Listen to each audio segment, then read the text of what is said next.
Hello students, कैसे हो। Last class में हम लोगों ने केमिकल काइनेटिक्स पूरा खत्म कर लिया था।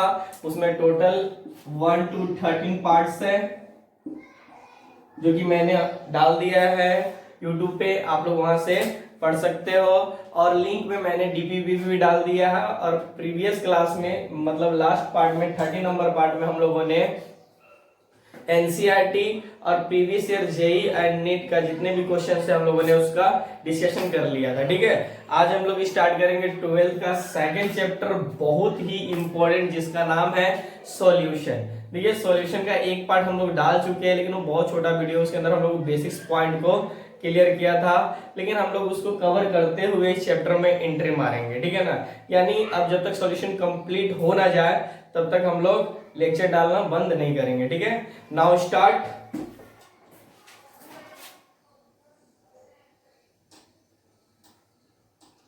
सॉल्यूशन, पहले नंबर पे कि सॉल्यूशन होता क्या है। ठीक है ना, तो इसका सिंपल सा मतलब होता है the homogeneous mixture of two component. Component का मतलब हो गया solid plus solvent is called क्या, सॉल्यूशन। बात समझ में आती है ना। मतलब अब होमोजेनियस मिक्सचर मतलब समझ रहे हो, मिक्सचर कितने टाइप्स के होते हैं, दो मिक्सचर, एक हेट्रोजेनियस और एक होमोजेनियस मिक्सचर। ठीक है ना, होमोजेनियस का मतलब हो गया कि जैसे अपन ने शुगर प्लस वाटर ले लिया था, जब हम उसका सॉल्यूशन बनाएंगे तो उसमें दिखेगा क्या, नहीं दिखेगा ना कि चीनी का है पानी का है, तो वो कैसा हो गया, होमोजेनियस हो गया। हेट्रोजेनियस में क्या हो जाएगा, जैसे अपन वाटर के अंदर सैंड डालते हैं, मतलब पानी के अंदर रेत डालते हैं, तो जब तक मिलाते तब तक तो चलिए हमें नहीं दिखता है, लेकिन जैसे अपन छोड़ देते हैं तो पानी का पानी और रेत का रेत दिखने लगता है ना। तो इस तरह के सॉल्यूशन को हम लोग क्या बोलते हैं, हेट्रोजेनियस। तो सॉल्यूशन क्या होता है, the homogeneous mixture of two component is called solution. तो हम इसको लिख सकते हैं the homogeneous mixture of two component, मतलब एक हो गया solute plus solvent, component is called solution. ठीक है, अच्छा सॉल्यूट किसको बोलते हैं अपन, सॉल्वेंट किसको बोलते हैं, तो जो जिसको आप मिक्स करने मतलब सॉल्यूशन बनाने के लिए जिसको आप डाल रहे हो इज कॉल्ड सॉल्यूट, और जिसमें डाल रहे हो इज कॉल्ड सॉल्वेंट। ठीक है, अब देखिए यहां पर बात करते हैं हम लोग सॉल्यूशन की। ठीक है, तो ये हमारे पास दो टाइप्स के होते हैं। जो सॉल्यूशन है हमारे पास, ये दो टाइप्स के होते हैं। एक होता है हमारे पास बाइनरी सॉल्यूशन और एक होता है हमारे पास बाइनरी सॉल्यूशन। ठीक है ना, तो ध्यान रखिएगा कि बाइनरी सॉल्यूशन का मतलब हो गया इसके अंदर ओनली टू कंपोनेंट्स होते हैं। ठीक है, लाइक इसके अंदर हो गया एक सॉल्यूट प्लस सॉल्वेंट, यही दो होते हैं। ठीक है, और बाइनरी का मतलब हो गया मोर देन टू कंपोनेंट। ठीक है ना, यानी दो से ज्यादा कंपोनेंट है। लेकिन ध्यान रखिएगा कि आप लोगों को सिर्फ बाइनरी सॉल्यूशन पढ़ना है, बाइनरी सॉल्यूशन नहीं पढ़ना है। क्यों, क्योंकि ये आपके आउट ऑफ सिलेबस हो जाएगा। बात समझ में आती है ना, कोई डाउट नहीं। चलिए अब हम लोग आते हैं यहां पर कि बाइनरी सॉल्यूशन क्या होता है। तो सिंपल सी बात है, solute plus solvent is called solution. यही हुआ ना, कोई दिक्कत। अब समझिए यहां पर सॉल्यूट हमेशा लेस अमाउंट में होगा, लेकिन सॉल्वेंट हमेशा मोर अमाउंट में होगा।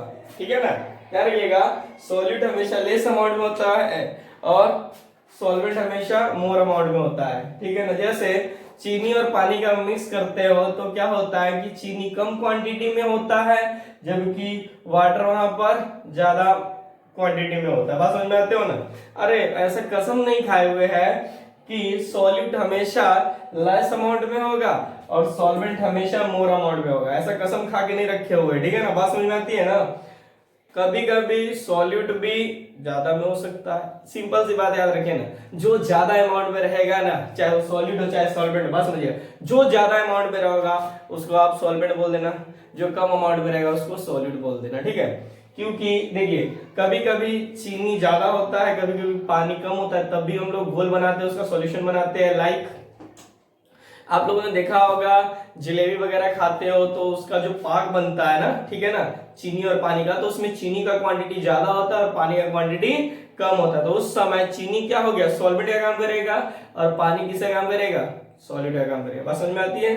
चलिए, अब यही दिक्कत होती है यहाँ पर हमारे पास, सबसे बड़ी जो प्रॉब्लम आती है कि सॉल्यूट मतलब कोई सॉल्यूशन है तो उसके अंदर कितना अमाउंट सॉल्यूट का है और कितना अमाउंट सॉल्वेंट का है, ठीक है ना, यही पता करना रहता है, जिसको हम लोग कहीं ना कहीं से तो पता करेंगे ना, ठीक है ना? तो इसके लिए हम एक बहुत ही इंपॉर्टेंट पॉइंट पढ़ते हैं जिसका नाम होता है कॉन्सेंट्रेशन टर्म्स या परसेंटेज। समझ में आती है ना?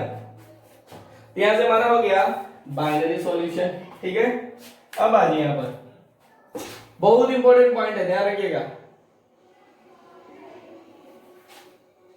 कॉन्सेंट्रेशन टर्म्स, यानी इसी को अपन बोलते हैं परसेंटेज भी। परसेंटेज मतलब कितना किसका परसेंटेज होगा, ठीक है? अब आते हैं यहां पर, ये टू टाइप्स के हैं, एक होता है टाइप ए और दूसरा है हमारे पास टाइप बी, ठीक है? यानी सिंपल तरीके से बोला जाए तो ये टेम्परेचर पे डिपेंडेंट है, जबकि इसको बोला जाए तो टेम्परेचर पे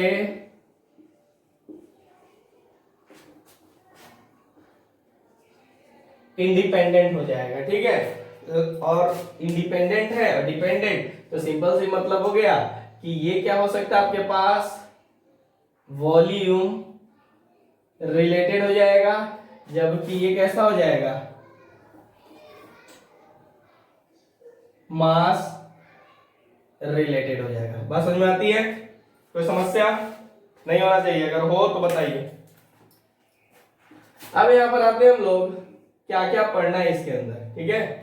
इन दोनों के अंदर आपके पास देखिए, पहला इसके देखिए, एक टाइप ये हो गया हमारे पास टेम्परेचर पे जो डिपेंड करता है, जैसे पानी वगैरह ले लीजिए तो वॉल्यूम रिलेटेड रहेगा ना, जब तक उसमें वॉल्यूम नहीं होता को टेम्परेचर पे डिपेंड करेगा क्या, नहीं। जबकि दूसरा क्या है, मास रिलेटेड है, यहाँ बाई टेबल चेयर ईटीसी वगैरह जितने भी बोर्ड वगैरह है ये सब क्या मास रिलेटेड है, टेम्परेचर से कोई इफेक्ट नहीं पड़ेगा। लेकिन पानी के मतलब बोतल के अंदर पानी है, ठीक है, तो टेम्परेचर के घटने या बढ़ने से उसका स्टेट चेंज होगा कि नहीं होगा, होगा, तो वो कैसा हो जाएगा, वो टेम्परेचर पे डिपेंड करेगा और टेम्परेचर पे डिपेंड नहीं करेगा। तो देखिए जो टेम्परेचर पे डिपेंड करेगा उसमें हमें क्या क्या पढ़ना है, ठीक है? तो पहला पॉइंट है हमारे पास, देखिएगा हर साल 12th में भी और आईआईटी में भी और नीट में हर साल एक नया क्वेश्चन यहां से आता है। पिछले साल 2018 में नीट ने यहां से क्वेश्चन पूछ चुका है, एक बार नहीं कितने बार, कितने कंपटीशन में पूछ चुका है कि कौन टेम्परेचर पे डिपेंड करता है, रिलेटेड है, ठीक है ना? तो 4 ऑप्शन दे देंगे, 2 यहां से एक यहां से दे देंगे, बस आपको ऑप्शन बताना रहता है, तो ध्यान दीजिएगा। पहला इसके अंदर पढ़ना पड़ता है हमारे पास परसेंटेज वॉल्यूम बाय वॉल्यूम, ठीक है? दूसरा हम लोग पढ़ते हैं परसेंटेज वॉल्यूम बाय या वेट बाय वॉल्यूम, ठीक है? तीसरा हम लोग पढ़ते हैं मोलैरिटी, चौथा हम लोग पढ़ते हैं नॉर्मलिटी, इसको हम लोग कैपिटल एन से डिनोट करते हैं, और एक और पढ़ना पड़ता है हमारे पास, लेकिन वो उतना ज्यादा नहीं होता है, फॉर्मेलिटी, जिसको हम लोग फॉर्मेलिटी निभाने के लिए पढ़ देते हैं, ठीक है ना, इसको एफ से डिनोट करेंगे। अब देखिए जो टेम्परेचर पे इंडिपेंडेंट है वो क्या क्या हो सकता है, सिंपल सा बात है ना, जो मास से रिलेटेड है। तो देखो यहाँ पर ये हो जाएगा परसेंटेज वेट बाई वेट। ध्यान रखिएगा कि केमिस्ट्री में वेट और मास में कोई डिफरेंस नहीं होता है, बात समझ में आती है ना, बट फिजिक्स में बहुत ज्यादा डिफरेंस होता है, ठीक है। तो हम उनकी बात यहाँ पे नहीं करेंगे, ठीक है ना, ऐसे भी बंदर का पूछ याद आने लगता है वहां से। तो ध्यान रखिएगा यहाँ पर मैं वेट बोलूं या मास बोलूं उससे ज्यादा आपको प्रॉब्लम नहीं होना चाहिए, ठीक है। चलिए दूसरा है हमारे पास मोलैलिटी। देखो इसको मोलैलिटी बोले है ना, तो हो जाएगा मोलैलिटी। मोला, अरे तुतला के बोलो ना, मोलैलिटी बोले ना, तो छोटा बच्चा कैसे बोलता है मोलैलिटी, तो इसको क्या बोलेंगे मोलैलिटी। इसको हम लोग स्मॉल एम से डिनोट करते हैं, बात समझ में आती है। इसके बाद हम लोग पढ़ेंगे यहां पर मोल फ्रैक्शन, ठीक है, जिसको हम लोग एक्स से डिनोट करते हैं। इसके बाद अपन पढ़ेंगे पार्ट पर मिलियन, जिसको अपन बोलेंगे पीपी, या सिंपल सा बात है मिलियन को लिख सकते हैं 10 का पावर 6 यानी पीपीएम भी बोलेंगे, ठीक है ना। इतना हमें पढ़ना है, अभी इसको खत्म करेंगे तो फिर इनका रिलेशन की बात करेंगे। जैसे मोलैरिटी मोलैलिटी, इन दोनों में रिलेशन क्या हो जाएगा, मोलैरिटी नॉर्मलिटी में क्या रिलेशन हो जाएगा, मोलैलिटी मोल फ्रैक्शन में क्या रिलेशन हो जाएगा। तो इन सबका आगे हम लोग रिलेशन भी पढ़ेंगे, क्योंकि जितना भी आप लोग 11th में मोल कॉन्सेप्ट पढ़ते हो तो डायरेक्ट वहां से क्वेश्चन नहीं आता है, उसको डायरेक्ट को इनडायरेक्ट बनाकर यहाँ से क्वेश्चन पूछा जाता है, बात समझ में आती है ना। चलिए, और ये सब बेसिक्स पॉइंट है जिसको आप लोग अंदर चैप्टर के अंदर यूज कीजिएगा, और यहाँ से भी क्वेश्चन आते ही है, ठीक है। आपको क्या लगता है कि क्वेश्चन के अंदर आपको सिंपल सा पूछ लेगा कि मोलैरिटी बताओ, ये नॉर्मलिटी बताओ, ऐसा कभी नहीं होता है। क्वेश्चन में क्या रहता है, हमेशा ध्यान दीजिएगा, ठीक है, कि क्वेश्चन देगा वॉल्यूम रिलेटेड से, क्वेश्चन पूछेगा क्या मास से रिलेटेड। अच्छा एग्जाम जो रहेगा ना वैसे पूछेगा, देगा किससे वॉल्यूम रिलेटेड, और पूछेगा क्या मास रिलेटेड, या मास रिलेटेड देकर वॉल्यूम रिलेटेड कुछ पूछ सकता है, ठीक है ना। बस यहीं पर बैंड बच जाती है, कुछ बैंड नहीं बचता है, ठीक है ना, ये सब फालतू की बातें हैं। बात समझिए यहाँ पर जो वॉल्यूम रिलेटेड होता है और जो मास रिलेटेड आता है। तो एक बात बताइए, वॉल्यूम और मास को जो आपस में रिलेट करता है उसको क्या बोलते हैं अपन। अरे मान लीजिए इसका क्वेश्चन यहां से पूछा और इसका क्वेश्चन यहां से पूछा, ठीक है, तो एक बात बताइए, तो इन दोनों से जो रिलेट करता है उसको क्या बोलते हैं, याद करो, डेंसिटी, ठीक है ना। तो डेंसिटी वाला हम लोग क्या होता है मास बाय वॉल्यूम। तो हम लोग इसको आगे यूज करेंगे, ध्यान रखिएगा कि ये जो रिलेट करता है, मतलब क्वेश्चन यहां से पूछेगा, ठीक है, मतलब कभी कभी ये दे देगा और ये पूछेगा, ये दे देगा और ये पूछेगा, बात समझ में आती है ना, इसे कर लीजिएगा।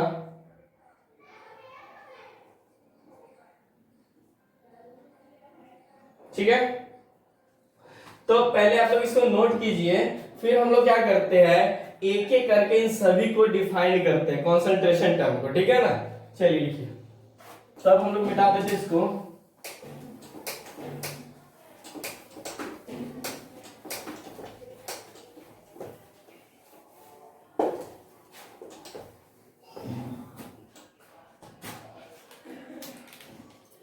यहां पर देखिए हम लोग पहला पढ़ते हैं volume by volume,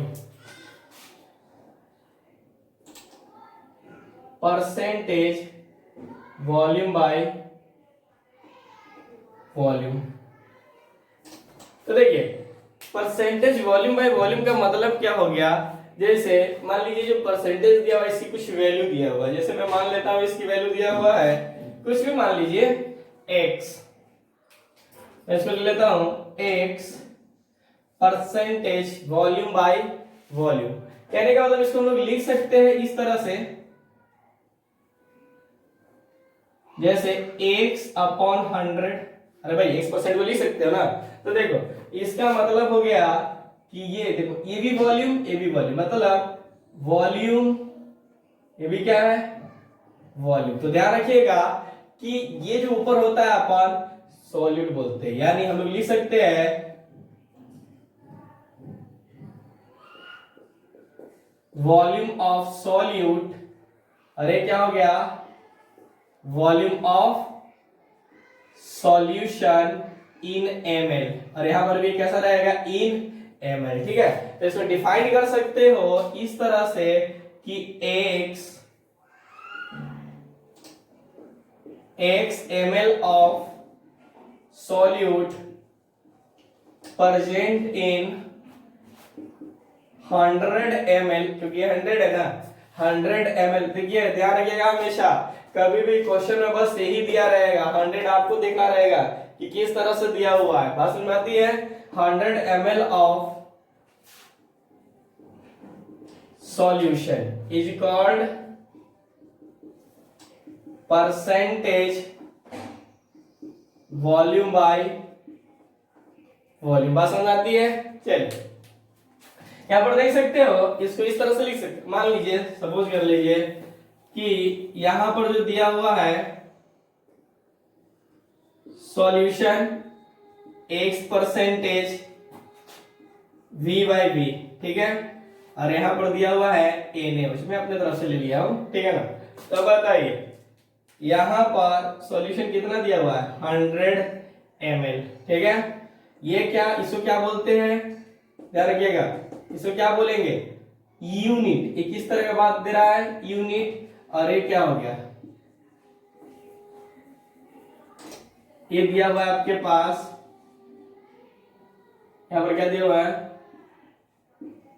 volume of solute, मतलब कितना डाला गया है वो वॉल्यूम में दिया हुआ है। बात समझ आती है, एक क्वांटिटी दिया हुआ है। तो मैं इसको लिख सकता हूं कि अगर 100 ml ऑफ सॉल्यूशन में, बात समझिएगा, मतलब यहां पर x दिया हूं, यहां पर मैं ले लूं क्या, कुछ भी 10 ले लेता हूं, ध्यान दीजिएगा मैं अपने तरफ से चेंज कर रहा हूं। अगर 100 ml सॉल्यूशन में 10 ml ऑफ NaOH है, ठीक है ना, तो मुझे बताइए 1000 ml ऑफ सॉल्यूशन में कितना हो जाएगा सॉल्यूट, तो 100 ml ऑफ NaOH। तो समझ में आती है, कोई दिक्कत नहीं है ना।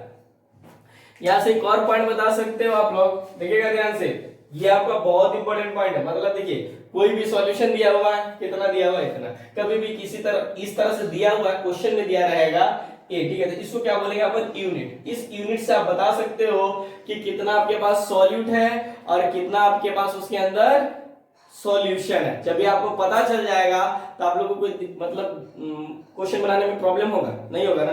अच्छा देखिए यहां से एक शॉर्टकट तैयार भी हो सकता है आपके पास, परसेंटेज वॉल्यूम बाय, इसको मैं ऐसे लिख दूं v बाई v। तो देखिए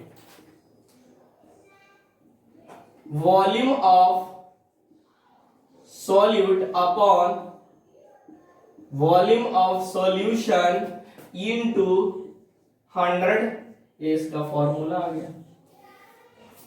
पसंद आती है, लिख सकते हो। चलिए अब हम लोग बात करते हैं सेकंड की, जिसका इसी तरह से रहेगा, दूसरा कुछ नहीं, ज्यादा में चेंज भी नहीं करना है। कैसे हो जाएगा आपके पास, कहां पर गया, वेट बाय वॉल्यूम, ठीक है ना। तो देखो हम लोग लिख सकते हैं इसको इस तरह से, क्या, एक्स ही मान लीजिए, x percentage weight by volume, हो गया। अब देखिए यहां पर फिर वही मतलब हो गया, ज्यादा दिमाग लगाने की जरूरत नहीं है। देखिएगा मतलब यहां पर x बाई 100 दिया हुआ है, तो अब देखिए अब की बार वेट दिया हुआ है, मतलब ये दिया हुआ है वेट ऑफ सॉल्यूट, ठीक है। तो सॉल्वेट कितना, सॉल्यूशन कितना हो जाएगा आपके पास, तो ये जबकि किसमें दिया हुआ है, वॉल्यूम, तो लिख सकते हैं वॉल्यूम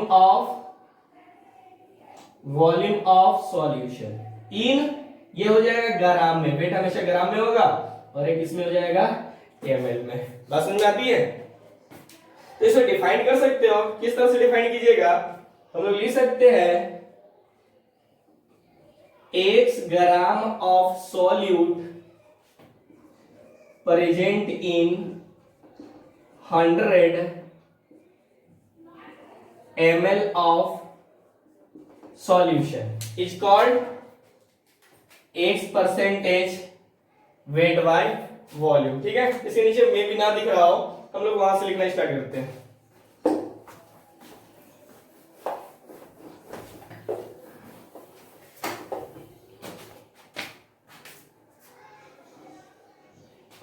ध्यान दीजिएगा, इसी बात को हम लोग फिर से लिखने जा रहे हैं। यहां पर देखिए, ये हो गया हमारे पास कि x% वेट बाय वॉल्यूम क्या होता है। अब समझिए, फिर से आपके पास सही पॉइंट दे देगा सॉल्यूशन, ये 10% वेट बाय क्या चीज, वेट बाय वॉल्यूम, और यहां पर दे दिया आपके पास NaOH। ठीक है, मैं बार बार नहीं लिखूंगा, बस एक दो बार लिख दिया, कहानी खत्म। तो ये क्या हो जाएगा 100 ml।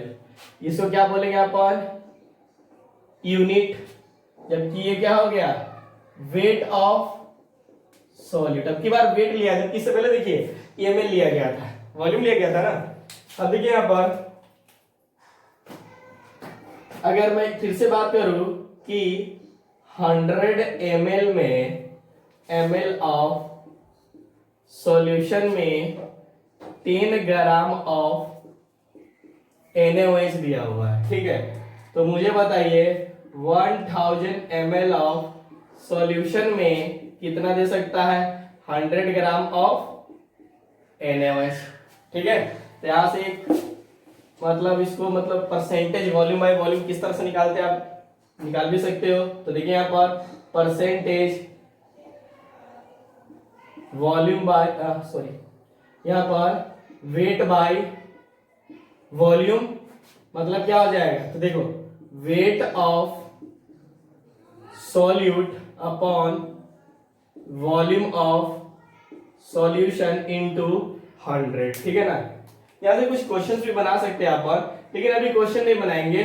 जितना भी थ्योरी है इसका छोटा छोटा पॉइंट उसको हम लोग कंप्लीट कर लेते हैं। ठीक है ना, उसके बाद हम लोग क्वेश्चन पे आ जाएंगे। ठीक है ना, ये क्वेश्चन बनाना चाहिएगा, बनाना चाहिएगा तो बना भी सकते, इसमें कोई बड़ी बातें नहीं है। ठीक है, लेकिन अपन कंप्लीट कर लेते हैं क्योंकि छोटा सा और बचा हुआ है। देखिए नेक्स्ट थर्ड, ये हमारे पास हो जाएगा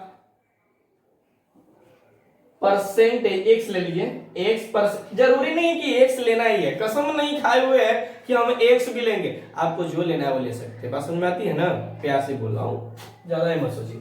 ठीक है, यहां पर देखिए ये क्या हो जाएगा वेट बाय वेट। ठीक है, तो देखिए x percentage weight by wait का मतलब क्या हो गया, फिर से वही मतलब हो गया एक्स बाय 100। तो देखो ये हो जाएगा वेट ऑफ सॉल्यूट, जबकि ये क्या हो जाएगा वेट ऑफ सॉल्यूशन। ध्यान दीजिएगा वेट ऑफ सॉल्यूशन, और दोनों ही ग्राम में हो जाएगा क्योंकि वेट है ना। ठीक है, तो इसको भी लिख सकते हो कि x gram of solute present in 100 gram of solution is called x percentage weight by wait. ठीक है ना, अब की बार मैं ये वाला नहीं लिखूंगा, आप समझ जाना। फिर से यहीं पर क्या हो जाएगा, अब की बार ये 100 ग्राम हो जाएगा।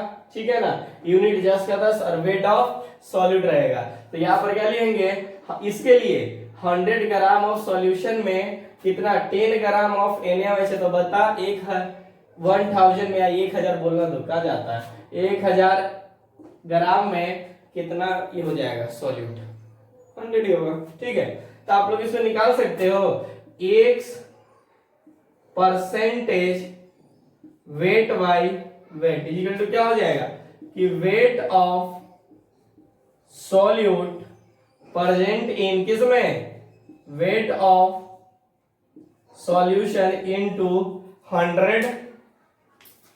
तो क्या हो जाएगा आपके पास, देख लीजिए,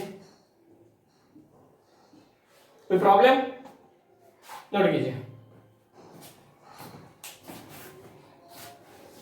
चलिए हो गया है।